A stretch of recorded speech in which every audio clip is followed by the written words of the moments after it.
Hi guys, magandang araw. Bale, itong video ito nga pala ay ganap nga pala ito noong Sabado. Para ito nga ay nung gabi, nung pagka-uwi nga namin galing tindahan. Ito nga ako nga ay nagagawa nga dito ng cream. Ay cream nga ba ang tawag dyan? Basta yan, bali yan ipalagay nga doon sa Graham. Bale, yan nga pala ginagamit ko nga pala diyan. Ito ang ating stand mixer na Perry Smith. Mas napapadali na talagang pagmimix ko kapag ayun nga ang ginagamit ko. At ayun nga natapos na nga kaagad. Tapos ito nga dito sa Tupperware ay nilalagay ko na yung cream dyan. Ang ganda nga ng pagkakagawa ko dyan ng cream kasi nga yung aking all-purpose cream at saka yung gatas ay chinichilled ko muna yun. Mga ilang araw na nga yun nasa chiller kasi nga matagal ko nang gustong gumawa ng Graham, hindi nga alam makagawa-gawa. Kaya ngayon, ayan, sinipag gumawa kasi nga kami nga ay magsuswimming nga niya at yan nga ay dadalhin namin. Uunahan ko na kayo ha, malinis ang aking kamay diyan kaya kinakamay ko lang yan. Baka sabihin nyo, bak hindi nagagloves? Simple lang naman ang paggagawa ko dyan. Siguro naman lahat naman ay alam nga natin ang paggawa ng Graham. Kapag ka talaga may handaan dito sa amin, talagang hindi nga nawawala itong Graham. Mawala man eh siguro napakadalang lang na mawala ito. Tapos ang nilalagay ko nga pala diyan ito nga pala corn cream dahil mas nasasarapan ako diyan at saka syempre yan ang mas mura-mura. Wala kasing wala kaming mangga dito, hindi nga pala ako nakabili. Bali nasa 3 layered na din ata ang aking nagawa dito sa isang Tupperware. At ito na, natapos ko na 2 Tupperware nga pala yung aming dadalhin, tapos yung isa ipan dito nga sa bahay at pang amin nga. Ayan ang aking Graham, talaga naman lagi nga sold out yan, ang laging unang nauubos aming mga handa. Tapos bago nga pala ako matulog, ito inihanda ko na nga pala yung iba ng mga dadalhin namin para bukas nga hindi nga na masyado na nagmamadali. Tapos kagabi rin nga pala, ibinabad ko na nga rin nga pala itong aking manok na ito na yan, ilulutuin ko nga dyan sa air fryer. At eto nung time na ito, kinabukasan na iyan, kinaumagahan. Siyempre, maaga kaming gumising dyan dahil maraming ang gagawin at maaga rin nga kasi kaming aalis ay kailangang maluto na kagad yung aming mga ulam na dadalhin. At eto nga manok ay yan nga ay nasa 1 oras na maluto kaya ayan, inuna ko ng isa lang yan. At siyempre, gamit ko nga pala diyan yung aking air fryer na Power PH na napakaganda naman talaga. O diba, napaka-aesthetic nga naman talaga ng aking gamit dyan. Pagkasalang ay ito nga, nagtimpla naman ako ng kape. Siyempre, hindi yan mawawala tuwing umaga. Tapos, sinasabay ko na rin nga pala itong pagluluto ko nga ng mini donut. May balak pa nga sana akong lutuin diyan spaghetti.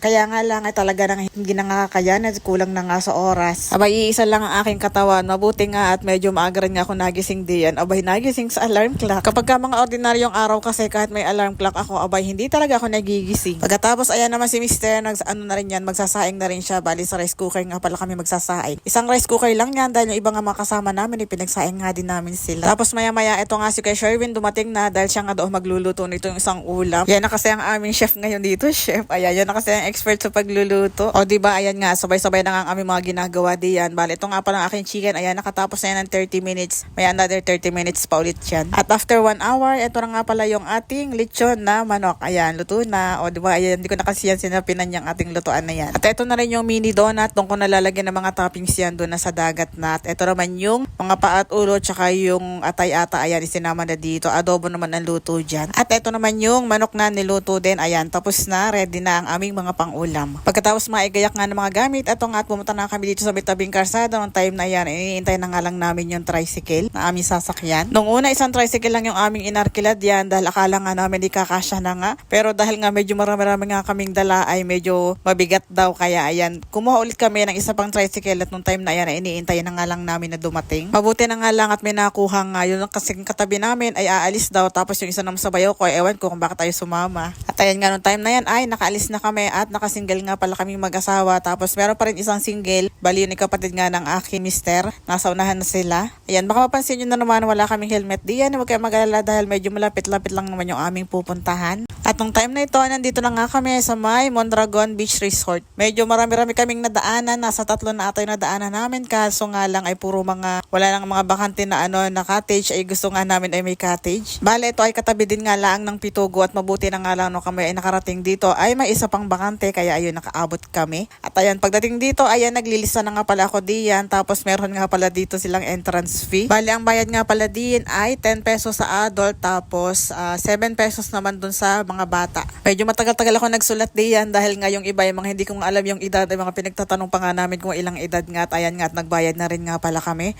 Bali, ang binayaran nga pala namin diyan ay umabot nga ng 400 plus kasi yung cottage nga ay 300. At ito naman yung kanilang lugar dito. Ayan, bali ngayon lang kami nakapunta dito. Bali, ito ay mismong katabing-katabi lang ito ng Pitugo kaya ayan, hindi namin alam na meron pa pala nga dito. Or baka ngayon lang to binuksan kasi nga magsi-season nga, alam nga na marami nga mga maliligo. At ayan, yan yung aming pinaka-cottage cottage, o diba, nandito na nga sila lahat. Pagkarating, eto nga, tinihanda na nga namin yung mga pagkain namin dito dahil kami nga ikakain nga muna dahil hindi nga kami nag-umagahan at ayan nga, medyo maaga nga kami nakarating diyan, nagkainan muna. Pagkatapos kumain, eto nga, at nagkayaya na nga kaming maligo at hindi pa nga masyadong mainit. Sabi ko nga, maligo na ngayon dahil mamaya talaga naman tarik na ang araw sa sobrang init. Tapos nung time na ayan, nakalimutan ko pa maglagay ng sunblock kaya ayun, sunog ang mukha. Tapos ito, maya-maya naghanap nga sila ng isda at baka nga daw may mabibili dito at ayan, buti na nga lang at may nabili. Tapos yung isa nga namin kasama diyan na sumunod nga dito ay may dala-dala rin nga 1 kilong ganyan. Kaya ayan, ang dami nga ngayon tulingan. Kaya itong iba ay ipiprito na nga lang at mabuti na nga lang at dala nga namin itong aming lutuan na ito. Ayan, yan nga pala yung debutane. Inihanda ko na talaga yan kagabi para hindi na nga makalimutan dahil nung nakaraan nga kami ay naiwanan nga namin yung aming kawali. Tapos yung iba ay ito nga pala at inihaw na. O diba, kagaling nakadiskarte rin nga ng ihawan.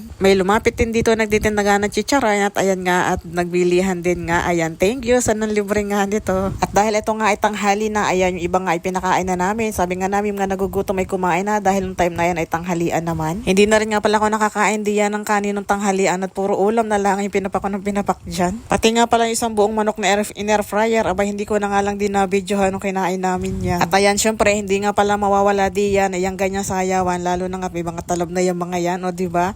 Alam mo yun kung anong kanta yan, hawak nila ang Jean. At shoutout nga po pala dito sa katabi ng aming cottage. Ayan, thank you so much po sa inyo. Bali yan daw mga yan ay sa Bonggan family. Ay tama po ba? Basta yun ang pagkakaintindi ko sabi sa akin. Thank you po.